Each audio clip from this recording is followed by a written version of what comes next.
Esse é o desejo do nosso coração.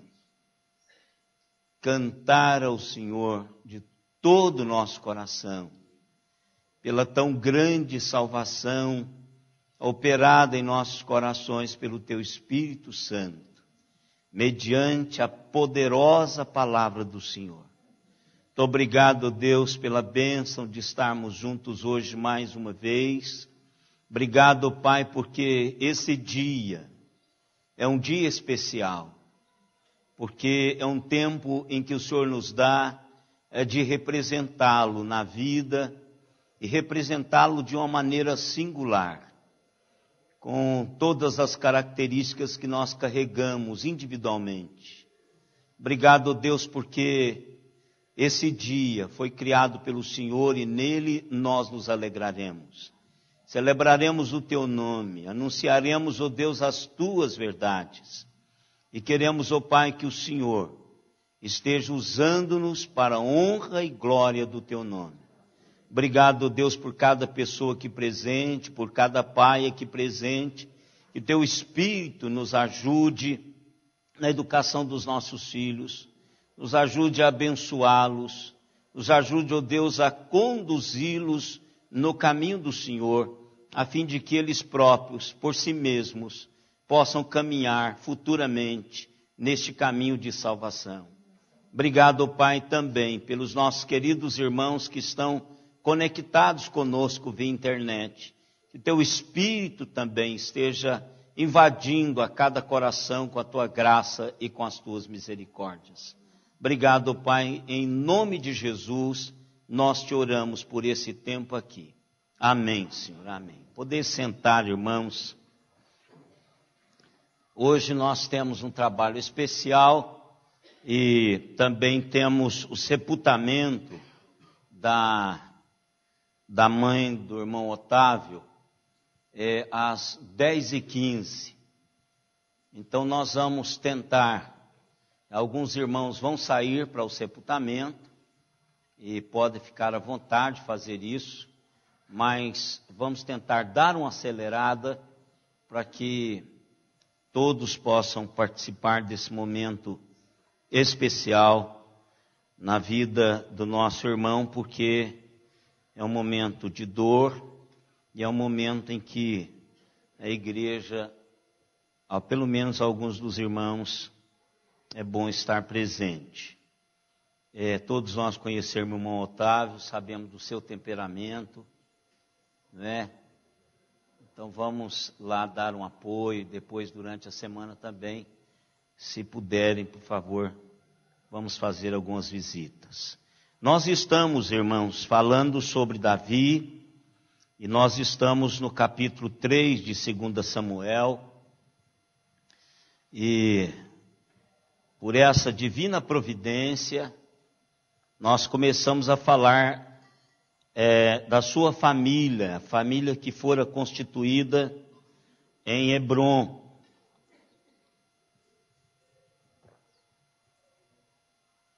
Durante 7 anos e meio que Davi esteve em Hebrom, ele teve 6 filhos, cada um com uma mãe. E nós falamos naquele domingo passado, retrasado, né? Nós falamos sobre a desobediência de Davi. E falamos até em tom de brincadeira com algumas irmãs, com relação a não suportarmos. Aí depois teve uma comissão de mulheres que foram falar comigo, dizendo que não suportaria também 2 Ezequiel, 2 Sérgio, 2 Heber, e aí por diante, né? Então, nós estamos piores do que elas, porque são 6. Mas o fato é que muitos homens criam a fantasia de que se tivesse mais do que uma mulher, que seria muito bom. Mas isso é uma fantasia que não é realística. E eu imagino como homem que tudo que ele está pensando é em sexo. nos dias de TPM, daquelas dor de cabeça, aquela coisa toda, é só substituir, porque não é possível que outras vão estar no mesmo período tendo os mesmos problemas. Então eu imagino que seja apenas pensando na sexualidade, em uma satisfação sexual. Mas nós precisamos colocar no coração de que não será fácil e não seria terrivelmente difícil manter mais de uma mulher feliz. Uma já não é fácil. Imagine mais de uma.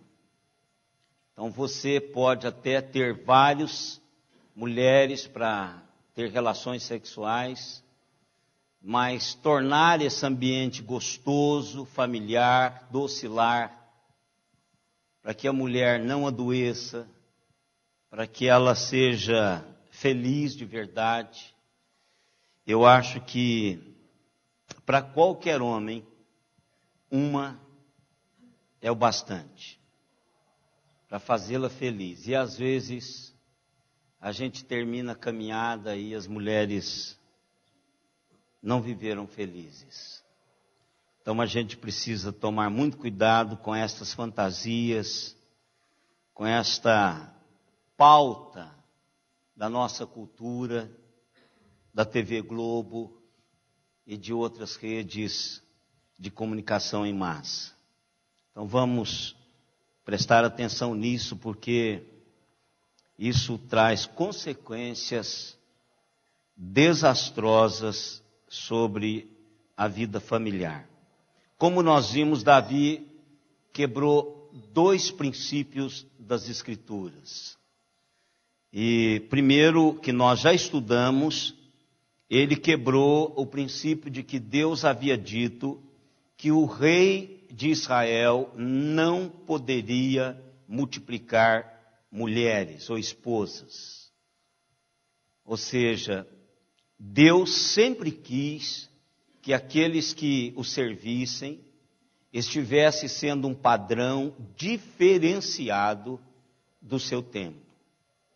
Claro que no contexto em que Davi está vivendo, é um contexto oriental, em que os monarcas, como praxe, tinham mais de uma mulher.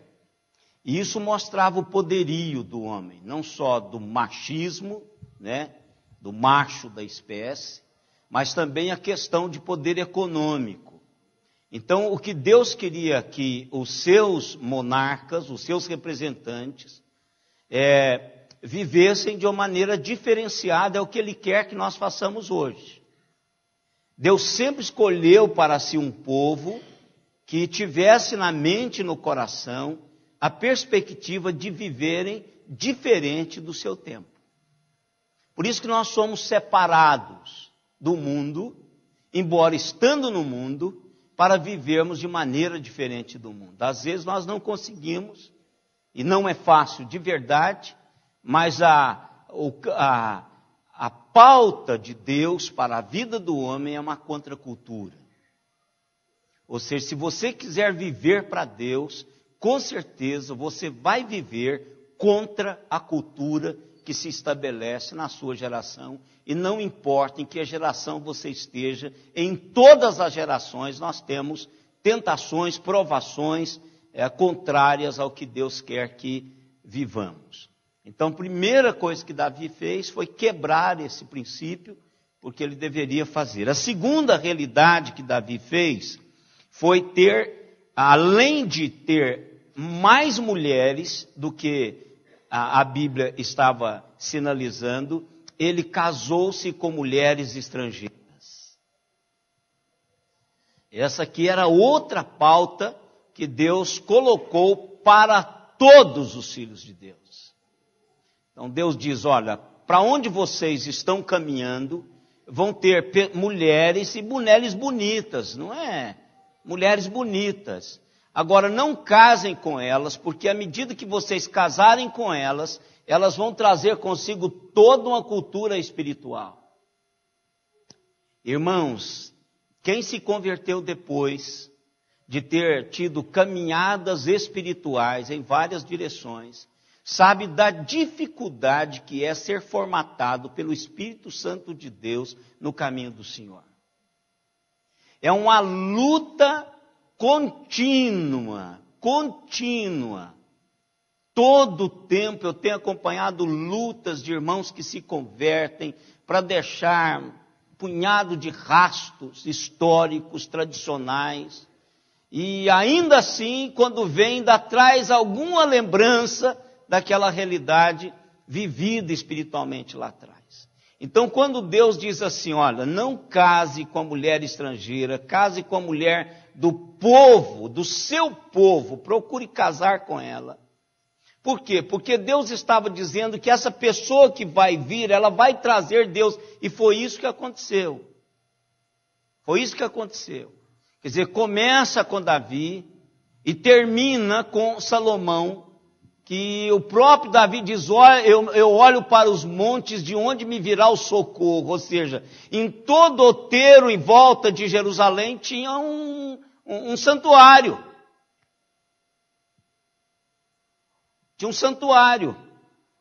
Então, o clamor do salmista, eu olho para os montes de onde me virá o socorro. Ou seja, qual desses deuses pode socorrer-me? Qual desses deuses é o Deus presente? Então, tamanho a quantidade de deuses que foram estabelecidos em Israel. Então, a preocupação de Deus não é assim, fazer uma raça pura, porque essa raça pura é utopia, foi do Hitler, de todo mundo que quer fazer raça pura. Nós trazemos na alma, no corpo, no coração a corrupção, todos nós. Se nós nos desligarmos de Deus, nós seremos tanto quanto pior do que o pior que existe lá fora. O que contém a minha e a sua carnalidade, o meu e o seu pecado, é estar na presença do Senhor. Eu e vocês, qualquer um de nós, que afastarmos da presença de Deus, nós seremos tão corrupto, tão pecador, tão nojento, tão podre, quanto mais podre que está lá fora sem Jesus. Não é isso. A questão é de que a caminhada com Deus não é fácil. E quando nós não caminhamos com pessoas que caminham a caminhada de Deus, nós somos manipulados. E o homem é mais fácil de seguir a mulher do que o contrário. Então, se você casa com uma mulher estrangeira que ama outro Deus, você pode ter certeza que ela vai trabalhar, e vai trabalhar inclusive os filhos, porque o filho é da mãe.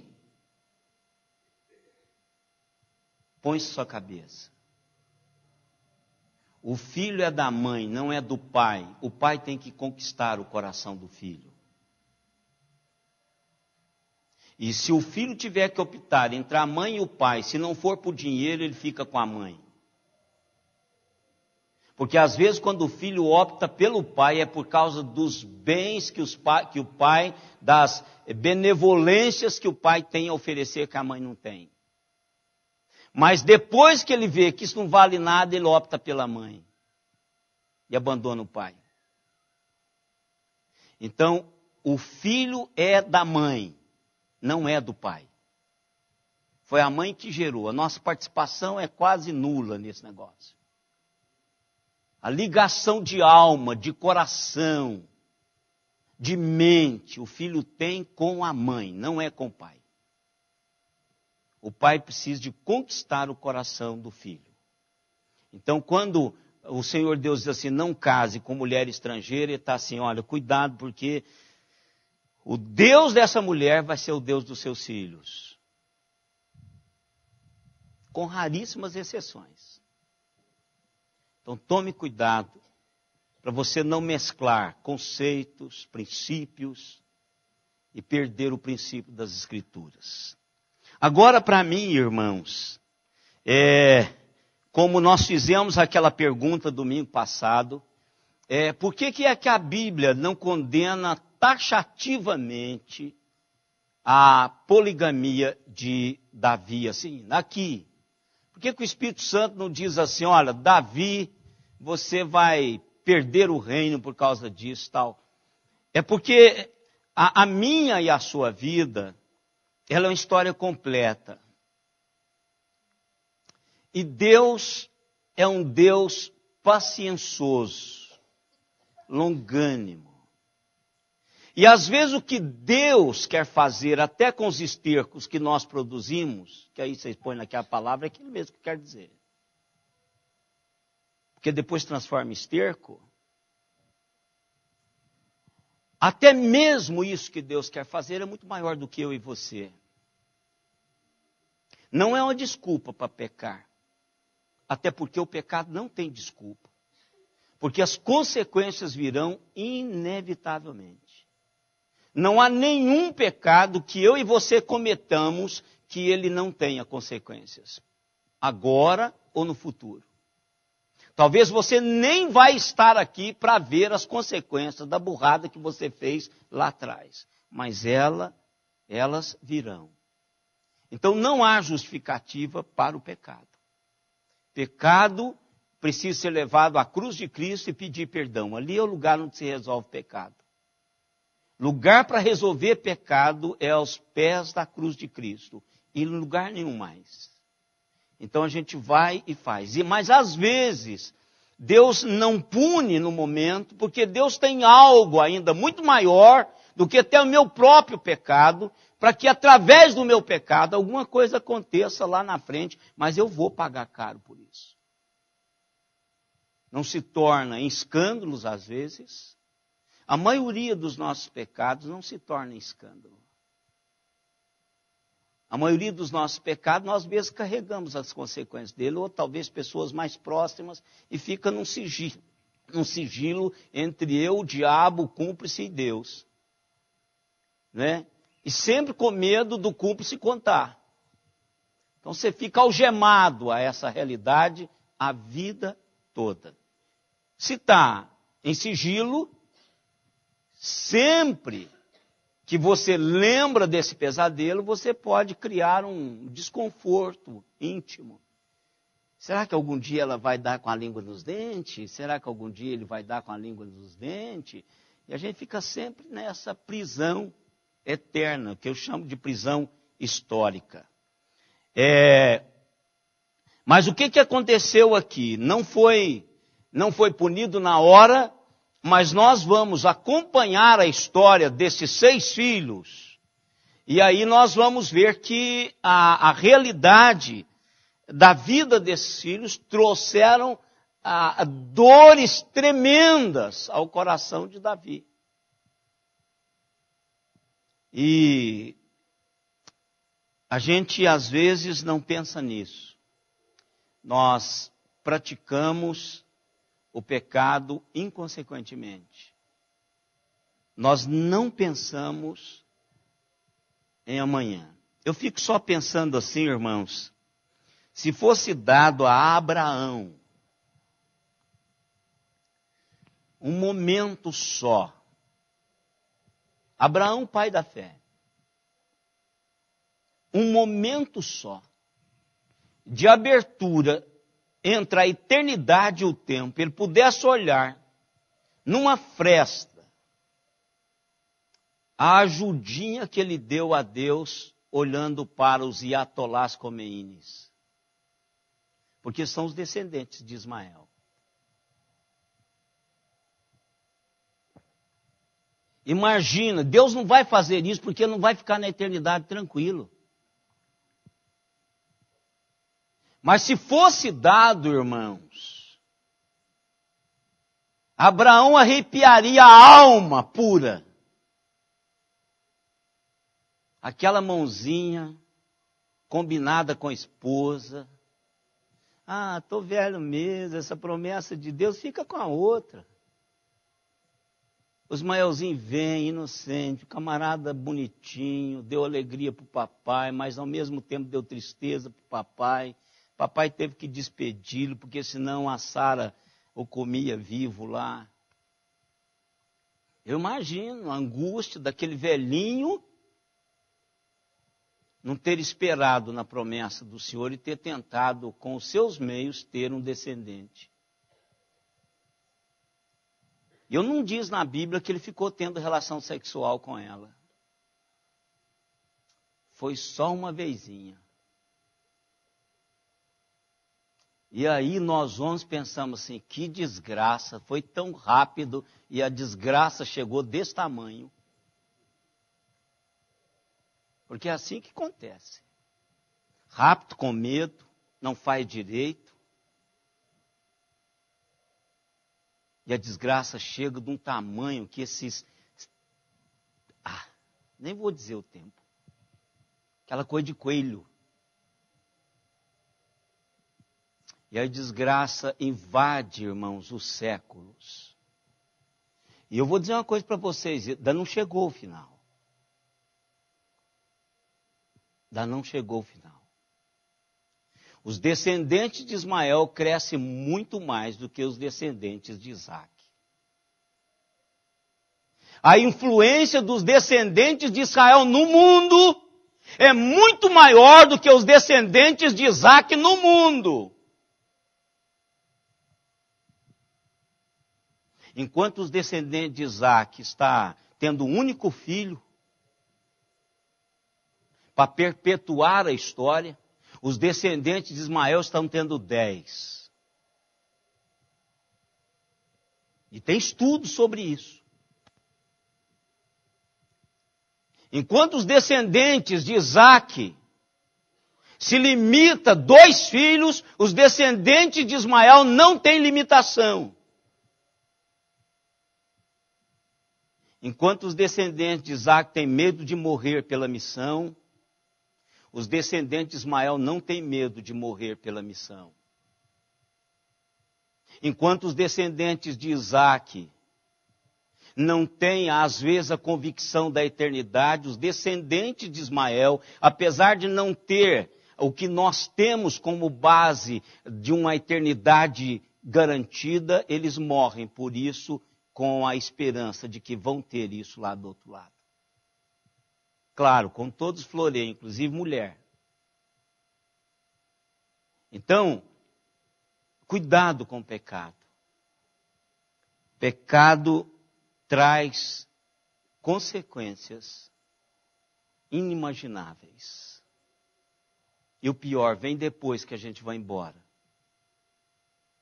Então, há um lugar para o pecado. Vamos orar, vamos pedir a Deus perdão. E Deus vai perdoar. Construa, corra atrás do prejuízo, corra atrás do prejuízo. Tenta formatar a realidade de Deus a partir daquele momento que o Senhor trabalhou a sua vida. Mas eu quero começar, irmãos, o que nos traz o capítulo 6 de 2 Samuel.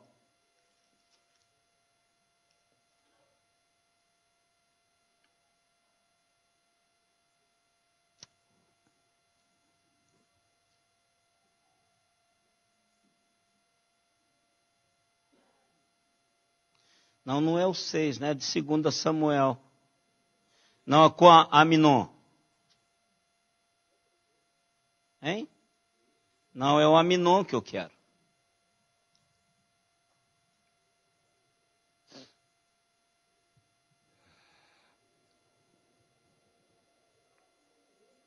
Não, hein? 13. Isso. Então aqui vocês vão ler em casa isso aqui. Assim como Davi teve um problema com luxúria, o seu primogênito também teve um problema com luxúria. Porque Aminon, como todos os filhos de Davi, irmãos, o imitaram nos seus pecados, alguns foram além do que os pecados dele mesmo. Mas nenhum deles imitou Davi na sua devoção. Para mim, isso é uma das coisas mais tristes, um dos senões muito pior do que o adultério dele com Batseba. Muito pior. nenhum dos filhos de Davi o seguiu na sua devoção a Deus, mas o seguiu nos seus pecados.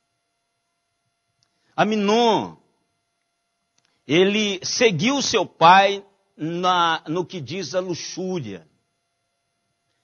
E com relação a sexo, ele, para encurtar, porque você vai ler depois, Aminon estrupa a sua própria meia-irmã, Tamar. E quando Davi descobre sobre o pecado de Aminon contra a sua irmã, a sua filha, ele fica furioso, como qualquer pai ficaria, mas sabe o que Davi faz? Nada. Davi não chega para Aminon e diz assim, por que é que você fez isso? Irmãos, esta pergunta é uma pergunta que precisa ser feita sempre aos nossos filhos. Por que é que você fez isto? Você vai ler lá depois do texto. Davi não faz nada, ele não pergunta, ele não questiona, ele fica furioso, mas só furioso, ele morde nele mesmo, ele se pica, mas ele não encara as dificuldades. Ele não vai no filho e fala, filhão, senta aqui, querido. Que loucura é essa que você fez? A palavra de Deus fala sobre incesto. Era hora de destilar sobre esse menino uma realidade de Deus, o que Deus espera dele, o que ele como pai espera dele. Era trazer esse menino que já tinha uma tendência, irmãos, nós pais, nós sabemos. Quando a gente olha para os nossos filhos, a gente parece que está vendo os nossos filhos no mesmo caminho que nós trilhamos. Conta para eles como foi a dor. Conta para eles aonde é que vai chegar.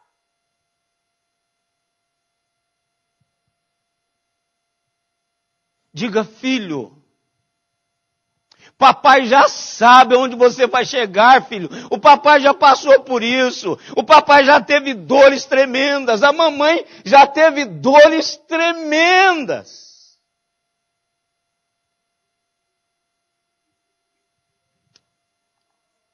Davi não faz nada. Grita, esperneia, até fala, provavelmente tenha falado com a mãe dele. Mas Davi não faz nada com Aminon. Absolutamente nada. Sabe aquela coisa que a gente diz assim, ela é adolescente, isso vai melhorar. Não faça isso, pelo amor de Deus.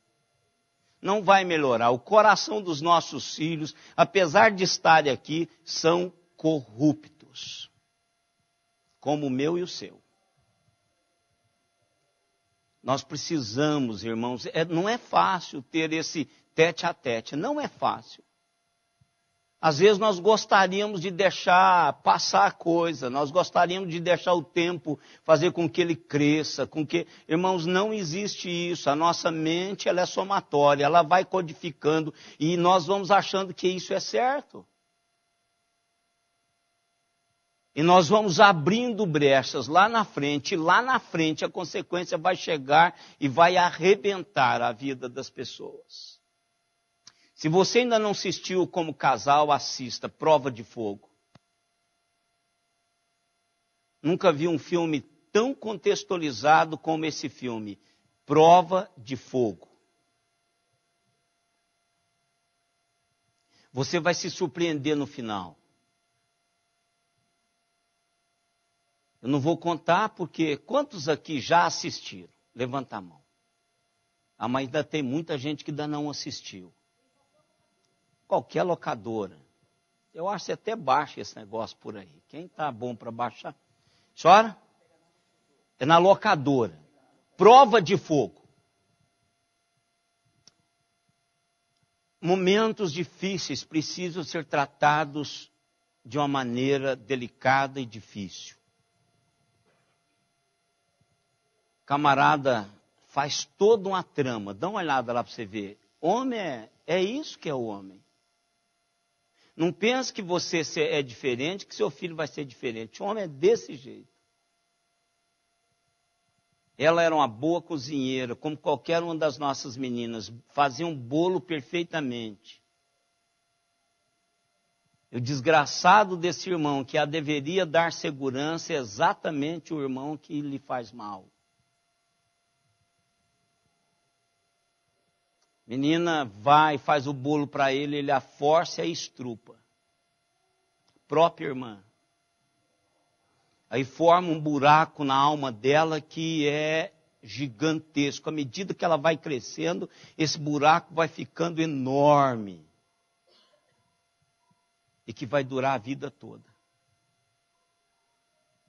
Que negócio sem graça, porque ela era virgem, um problema sem graça, não tem nenhum traquejo para a coisa, faz de qualquer jeito, correndo, com medo, sabendo que as consequências virão. E aí desgraça a vida. E o pai não faz nada. Tem mais, isso aqui é só o começo. De um pai ausente, quando não disciplina os filhos no temor do Senhor. Então, queridos, vamos parar para pensar sobre isso. Leia lá o texto de Tamar e Aminon. E a superintendência, cadê o pessoal da escola dominical? Pode entrar. E que Deus nos ajude. Esse assunto a gente vai continuar à noite, não esse, mas vamos falar sobre família, sobre filhos, a nossa responsabilidade como pais à noite. Então, o ministério